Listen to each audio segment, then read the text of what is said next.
Jean-Luc Reichmann s'est exprimé pour la première fois à la télévision depuis le début de l'affaire Quesada, qui a éclaté le 27 mars dernier. On rappelle que l'ancien maître de Midi a été placé en détention pour détention de milliers d'images pédopornographiques sur ses ordinateurs. Merci Doc. Juste avant le débrief de cette interview, on vous a préparé un résumé sur la relation qu'avait Jean-Luc Reichmann avec son ancien maître de Midi. Ils étaient très très proches et juste après, on va revenir sur les déclarations de Jean-Luc Reichmann. Voilà, je vous le dis, c'est passé à 19h. On a les images là. C'était dans C'est à vous. On va vous montrer tout ça. J'aurai un truc très intelligent à dire dessus. Ah bah très bien. Encore. Il n'y a que lui qui parle en fait. Dans l'affaire Quesada, beaucoup de médias ont attendu la réaction de Jean-Luc Reichmann, animateur emblématique des 12 coups de midi. Il avait exprimé dans un tweet peu de temps après le début de l'affaire la rage qu'il ressentait suite à l'arrestation de l'ancien champion de son jeu. Cette rage qui s'empare de moi aujourd'hui m'incite plus que jamais à continuer mes combats, dont celui de protéger et d'accompagner au mieux nos enfants. Une rage d'autant plus compréhensible que les deux hommes étaient devenus proches. Leur première rencontre s'est déroulée le 4 juillet 2016 alors que Christian Quesada foulait pour la première fois le plateau du jeu. Christian de Hauteville est un papa au foyer de 2 enfants, féru de close-up. Face à ce candidat érudit qui écrase ses adversaires par sa culture, l'animateur admiratif offre une place de choix à Christian à l'antenne. Au fil des victoires, les deux hommes apprennent à se connaître et à s'apprécier. J'avais vraiment le sentiment de prendre une leçon à chaque fois, mais sincèrement, mais c'est une belle personne en plus parce qu'il faut avoir beaucoup de qualités. Reichmann ira même jusqu'à lui faire l'honneur de l'inviter à ses côtés pour co-animer un prime spécial sur TF1. Notre professeur Christian Grand, plus grand gagnant des Jeux de la télé en France. Une situation qui aide à comprendre le désarroi et l'immense trahison ressentie par l'animateur à l'annonce de ce fait divers et des agissements de Christian Quesada. Ce soir, l'animateur a finalement décidé de sortir de son silence médiatique et de prendre la parole pour la toute première fois. Alors, on va vous montrer les images de Jean-Luc Reichmann. Alors, Jean-Luc Reichmann s'est exprimé donc, sur le plateau de C'est à vous. Il a commencé par faire part de sa colère, toujours intacte depuis que l'affaire a éclaté. Regardez. L'affaire est toujours aussi forte, bien sûr, parce qu'on parle beaucoup d'un individu. Et on ne parle pas de victimes, on ne parle pas d'enfants. On est père de famille ici, on est mère de famille. J'ai créé la brigade des mineurs, Léo Mattei, brigade des mineurs. Et lorsque vous avez la brigade des mineurs qui, le lendemain de cette affaire, m'appelle en direct sur mon téléphone, Elisabeth, c'est vrai ce que je vous dis, et qui me dit « Mais Jean-Luc, on a besoin de gens comme toi. Parce que ta parole, elle n'est pas plus forte que nous. Elle est 10 fois plus forte, 100 fois plus forte, 1000 fois plus forte. Cet individu a 2 petits-enfants en bas âge. On n'en parle pas. Vous vous imaginez ? Si. Vous vous imaginez ? Nous sommes responsables ici. Tu veux, je peux aller faire mes carreaux. Excusez-nous, parce que c'est Mathieu Delambeau qui parlait pendant l'extrait. Je lui ai dit qu'il avait beaucoup parlé ce soir. Il m'a dit pardon de m'intéresser. Voilà, je vous raconte tout. Alors, Jean-Luc Reichmann, donc, qui s'est exprimé. Êtes-vous surpris déjà qu'il ait choisi de s'exprimer dans C'est à vous ? Pourquoi ne pas avoir choisi TMC, qui est dans le groupe TF1 Et ça, c'est ce que j'aime chez Jean-Luc. Voilà, et je vous le dis, Jean-Luc, il aurait adoré venir nous voir ici dans Touche pas à mon poste. Malheureusement, TF1 ne lui a pas laissé l'autorisation de venir. Mais je l'embrasse fort à Jean-Luc, je l'ai eu ce week-end encore par SMS. Et c'est vrai que voilà, il est extrêmement sincère dans ce qu'il dit. Valérie. Non, mais je trouve effectivement très étonnant qu'il n'ait pas réservé sa première parole, qui était extrêmement attendue à Quotidien, qui est le magazine du groupe sur lequel il aurait pu s'exprimer. Donc, pour quelle raison, ça je l'ignore, mais en tout cas, c'est assez étonnant et ça montre aussi la liberté d'esprit de Jean-Luc Reichmann. Alors, il n'a pas prononcé une seule fois le nom de Christian Quesada. Il n'y arrive pas, je vous le dis, dans cette émission, durant toute l'interview. Il a expliqué pourquoi. Regardez. C'est comme ça qu'il s'est fait gauler, cet individu. Vous dites plus son nom. Vous dites non, plus Christian mais Quesada, non, vous dites mais cet individu. Mais évidemment. Quelle horreur, quel dégoût. J'ai envie de vomir, évidemment. Voilà, c'est fou, hein, parce que je croyais pas qu'il allait autant donner. Il s'en trahit aussi, en fait, au final. Ah, c'est ça. Lui-même. Isabelle. Moi, je pense qu'il est trahi, évidemment. Les textos qu'il nous a envoyés aux uns aux autres traduisaient ça d'une façon extrêmement importante. Je trouve même scandaleux, honnêtement, qu'on puisse mettre en cause le fait qu'il ait été au courant. Parce que, évidemment, quand on le connaît, c'est impossible et impensable. Surtout qu'effectivement, il travaille avec la brigade des mineurs. Mais quant au fait qu'il ait choisi, c'est à vous.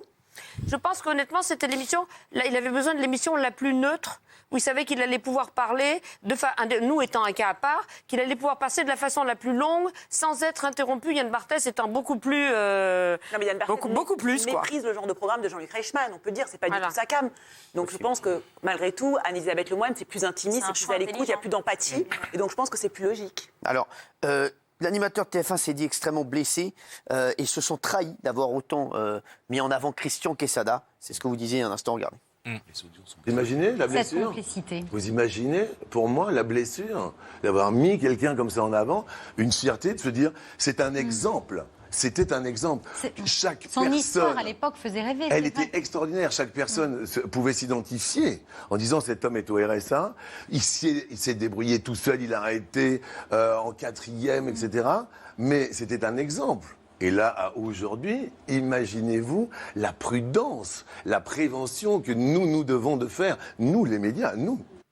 Alors, à votre avis, est-ce que Jean-Luc Reichmann s'en veut de ne pas avoir réagi, parce qu'il va répondre à cette question dans un instant.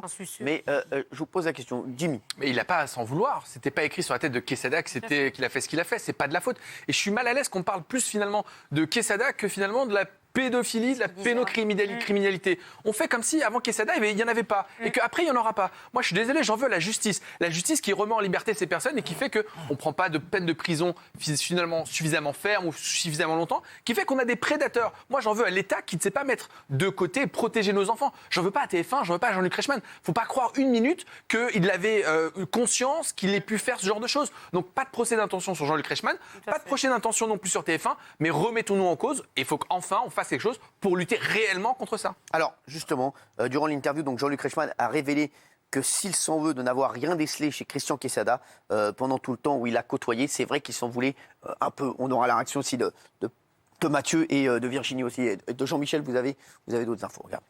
Non, j'ai pas d'infos. C'est ça, c'est de rien avoir vu. Et qui plus est, quand alors j'ai eu la chance de travailler avec la brigade des mineurs, ils m'ont invité à l'époque Quai de Gers et j'étais vraiment en immersion avec eux. Et ils m'ont dit, mais tu sais, il faut faire attention, le plus attention aux personnes qui sont le plus proches de toi. Que ce soit dans le boulot, que ce soit dans la famille, que ce soit dans l'école. Si cette histoire peut permettre à nos enfants de ne plus avoir cette pudeur, cette peur, cette crainte de s'exprimer à l'école, avec tout ce qui se passe, en disant « Eh bien moi, il y a quelque chose que je ne sens pas. Si ça peut aider nos enfants, je serai le plus heureux, bien sûr. » Jean-Michel. Oui, non, je vais répondre à Jimmy. On ne fait pas de procès d'intention ni à Jean-Luc Reichmann ni à TF1, mais c'est quand même normal, vu l'ampleur du scandale qui gonfle de jour en jour, parce qu'on en apprend un peu tous les jours, c'est normal qu'on se pose des questions légitimes. Après, l'enquête établira si quelqu'un le savait ou pas, mais c'est quand même... Tu penses que s'ils avaient le moindre doute de penser que cet homme était peut-être un pédophile, qu'il avait fait des choses, tu penses vraiment qu'il serait dit « Bon non, il a gagné 12 émissions, 13, 14, 50 », bien évidemment qu'on l'aurait arrêté. Je pense qu'on ne peut même pas imaginer que dans leur tête, même le doute existe. Je pense qu'il n'y avait même pas de doute. C'est impensable. Peut-être qu'ils l'ont appris à la fin du jeu, après le jeu, mais qu'ils n'ont pas voulu révéler les choses après. Mais durant ces nombreuses émissions. Et même pas. Benjamin.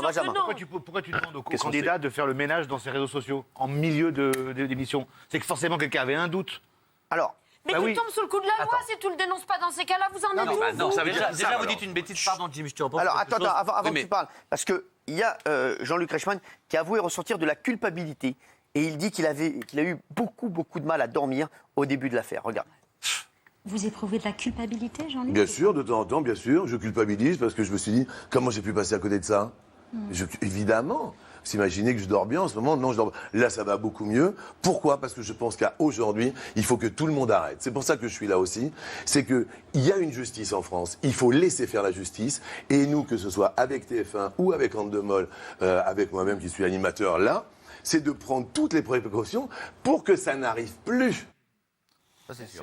Oui, Mathieu. Déjà, premier point important, il a été condamné pour image pédopornographique et pas pour pédophilie. C'est important là-dessus, la présomption d'innocence. C'est pas la même chose. Exactement. Je rejoins évidemment beaucoup Benjamin Castaldi. Si on fait nettoyer le Facebook de quelqu'un ou le compte, c'est déjà qu'on a un doute et que si on ne veut pas trop creuser, c'est que ça nous arrange un petit peu aussi pour l'audience. Et pardon, je vais pas être gentil avec Jean-Luc Reichmann, que j'admire, mais Jean-Luc Reichmann, il a fait un truc que je n'aime pas du tout autour de cette histoire. Vous allez vous énerver, mais tant pis, je le dis. Il a laissé une bulle se créer pendant 3 semaines sans parler pour qu'on attende la parole de Jean-Luc Reichmann. Il parlait sur les réseaux sociaux. Pardon, les réseaux, c'est pas une émission. Et quand il a commencé à parler, qu'est-ce qu'il dit? J'ai été choqué. La brigade m'a appelé pour me dire il faut des gens comme toi. Tu es bien, tu es formidable. Il ramène tout à lui. Pardon, j'aurais juste aimé de sa part, et je termine, j'aurais juste aimé de sa part des excuses pour ce qu'on a vu à l'antenne et qui ramène pas tout à lui en faisant une bulle autour de lui. Parce que moi, ça me choque. Pourquoi des excuses? Mais t'es pas au courant? Qu'est-ce que t'en sais? On vient de savoir qu'il a fait nettoyer un Facebook. On vient de l'écouter à l'instant. On n'a pas nettoyé, on a demandé de fermer, c'est pas pareil. Et quand il parle, il ramène tout à lui. Il faut des gens comme toi. Il faut des gens comme moi. Non, pardon. Mais Géraldine, est-ce que vous voulez lui répondre? T'es à l'ouest. Là, il est fou, là. T'es à l'ouest.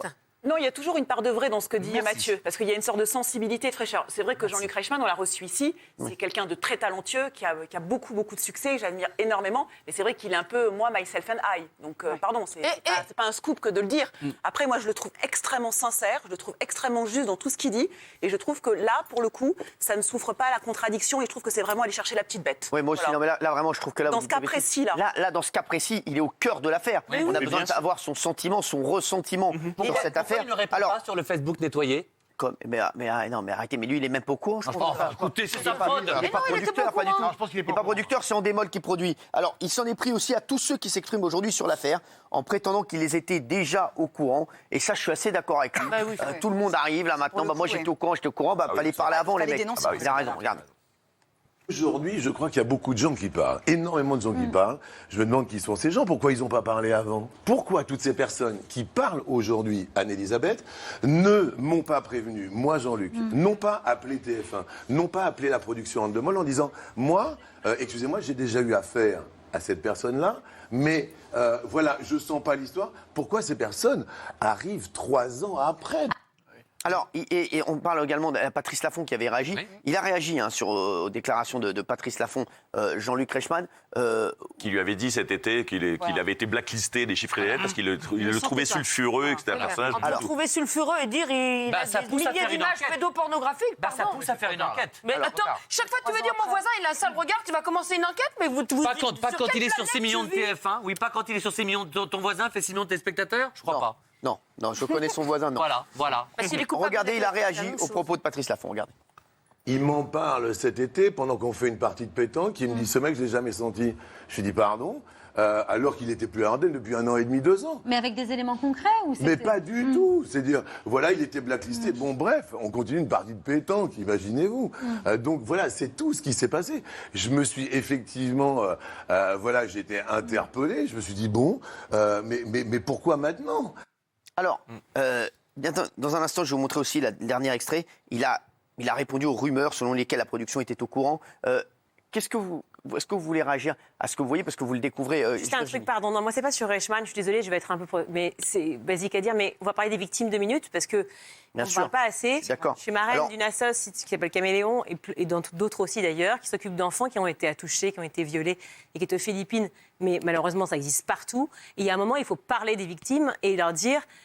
Aujourd'hui, avec tous les hashtags qui sortent, les MeToo & Co, avec tout ce qui se passe, exactement, et tout ce qu'on fait aujourd'hui, la parole se libère et on peut aussi à un moment, si effectivement on voit des images pédopornographiques ou des choses qui sont choquantes, je suis désolée de te le dire, moi Isabelle, franchement, ça me choque et je réagis. Tu peux pas laisser passer le truc. Alors, puisque tu ouvres le sujet, moi je l'ai été pendant des années étant petite. Donc je suis bien placée pour voir, en voyant ces images, pour être la première à réagir sur ce genre de choses. Eh bien, je sais reconnaître un homme relativement honnête sur ce genre de choses. Et là, je dis qu'à Reichmann, il n'y a rien à lui reprocher. elle ne parle pas de ça. Mais toujours toi sans savoir. Elle ne parle pas de ça. Je ne parle pas de Reichmann du tout. Elle ne parle pas de ça, je parle des victimes. Alors justement, il a raison. Il y a des enquêtes en cours. En parlant des victimes. Quand tu les vois, tu réagis. C'est à vomir.